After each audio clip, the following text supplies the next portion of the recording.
Well, that's just about enough on the lessons, Alice said. We have to get back to training, Regiment, she said, looking over to me. You still have quite a long ways to go.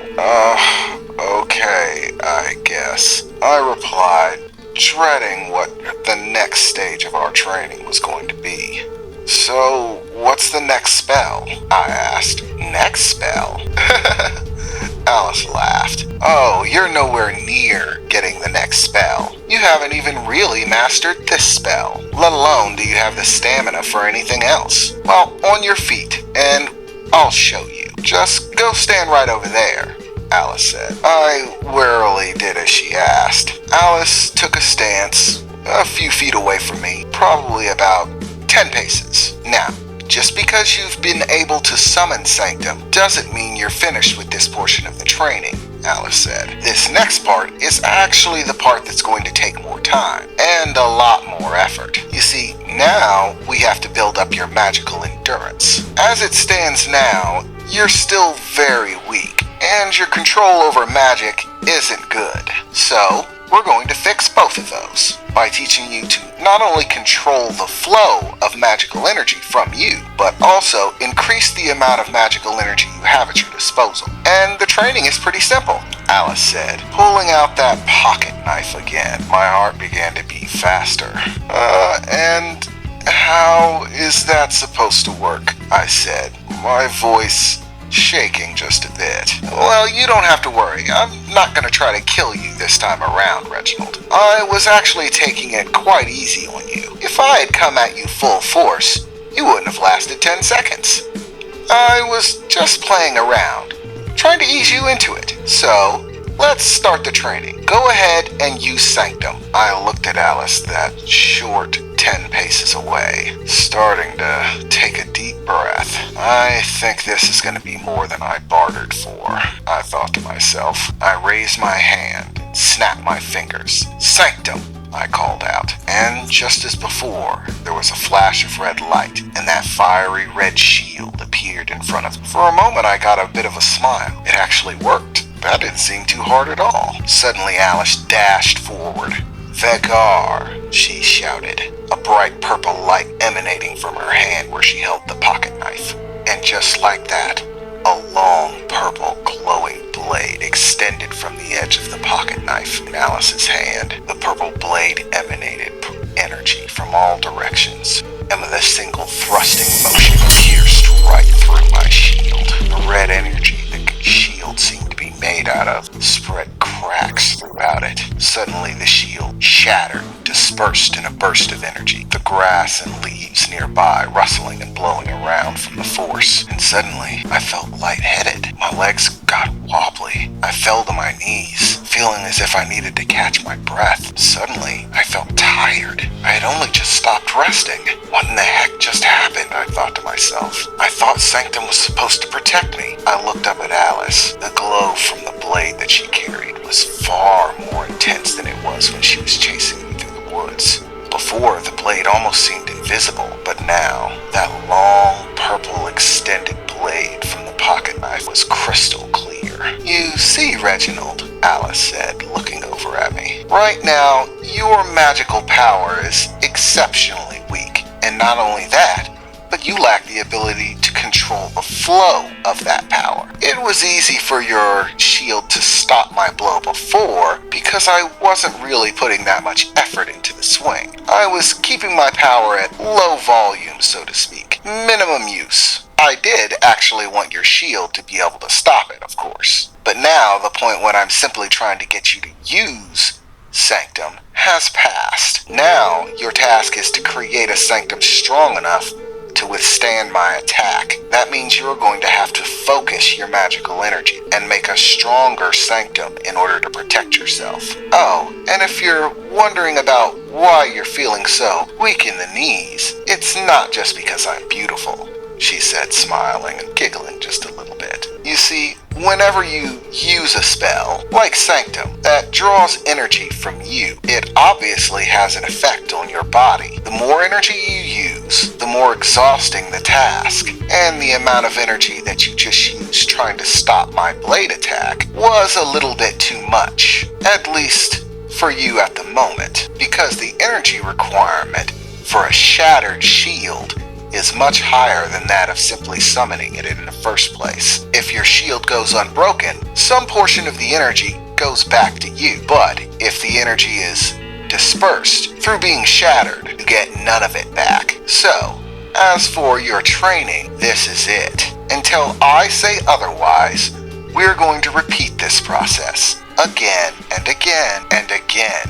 You summon Sanctum, I attack Sanctum. By repeating this process, we'll teach you to increase the flow of your magical power in order to produce a stronger shield. Increase your overall power by using your abilities more often. And once we've got those two out of the way, we can start taking measures towards your control of that power. Meaning, once you can actually produce a shield that stops me, that's when the fun starts, Reginald. Because then, I'm not going to tell you where I'm attacking you from. It's going to have to be your job to summon Sanctum and move it in order to defend yourself, either through direct movement or simply summoning another Sanctum and dispelling the ones you had before. Welcome to Defensive Magic class, Regiment. We're going to have just so much fun. I was still feeling weak in the knees as Alice said it. I looked up at her, trying to catch my breath. I pulled myself to my feet. Once again, I don't know what compelled me, but for some reason,